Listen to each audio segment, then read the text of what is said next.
It started with water flooding the streets. The next morning, an emergency alert hit cell phones all across Calgary.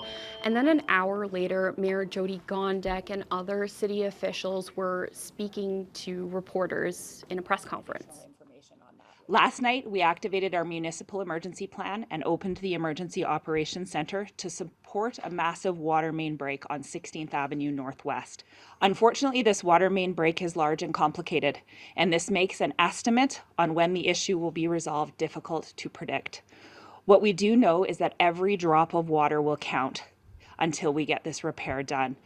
The city's director of water told reporters that Calgary has lots of these water main breaks every year. She estimated we get about 170 of them. But this one, she said, was different. The break is on one of our critical pipes. It's called a feeder main, and it enables us to move water across the city. The event has had an impact on the quality of the water in Bowness, and it's seriously impacting our ability to move water around the city. A major street, which is part of the Trans-Canada, is closed off. The city's pools and arenas are closed. The community of Bowness is under a boil water advisory. The entire city and surrounding towns are being asked to limit water use. And at this point, the city doesn't know how long this might take to fix. Through this whole thing, officials have stressed several times that every drop of water counts. Our water resources are in this daily balance, so much so that when Calgarians came home from work Thursday, the city says they were using more water than the city could replenish. Well, we did well to cut back yesterday. Unfortunately, our consumption rose in the evening hours at the time people came home. This current level of water use cannot continue. If we do not reduce our water use even further, we're at risk of running out. We're asking you today to reduce your water use an additional 25% of what you reduced yesterday. And we're hoping everyone can do just that little bit more. That's a few minutes off of your shower, skipping a few flushes, holding off on your load of laundry, holding off on your dishes. So what makes this break different? Let me explain.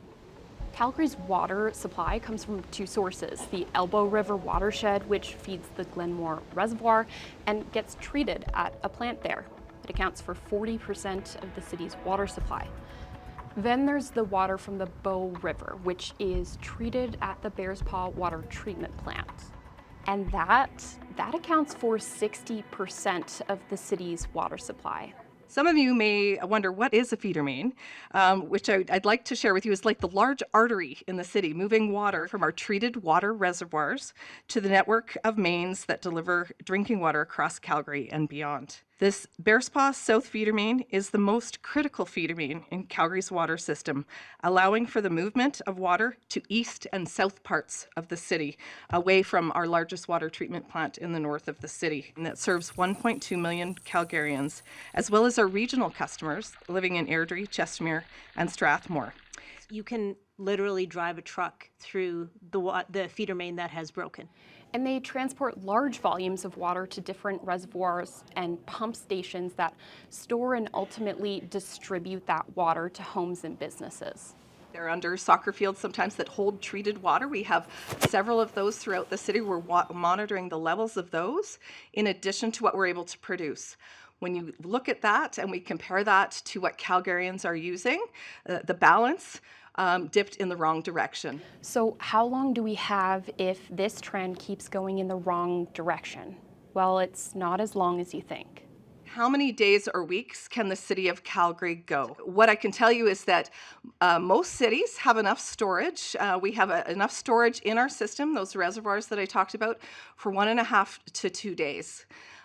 Now we're constantly filling those up. So again, that balance between how much we're able to produce and how much Calgarians are using is really the answer to that. And to move water around the city right now so all Calgarians have access to it, it's requiring a big shift from the Bearspaw Water Treatment Plant to the smaller Glenmore Water Treatment Plant. We're working that plant very hard to get water to everyone. What we've also been able to do is adjust some of the pumping around the city so that we're able to get water differently to some of the communities that we weren't before. So we're really adjusting our operations to what is still a very changing situation. The city's planning for the worst case scenario. It's almost like a race between crews on the ground and the city's collective ability to conserve water in the meantime. So we do have teams in the Emergency Operations Center that are working on contingency plans, and they're working on contingency plans for a variety of different outcomes that could happen. This is what we know so far on the waterfront. And again, things are changing daily, but there is another risk. What happens if there's an emergency, say a fire? To put out a fire, you need enough water and enough pressure to fill those engine tankers and hoses. And a citywide fire ban is in place to cut down on that risk as much as possible. Just like our water use can tip the balance, an emergency could also threaten our water supply too. And so officials have called on all Calgarians to come together, kind of like the city did in the 2013 floods.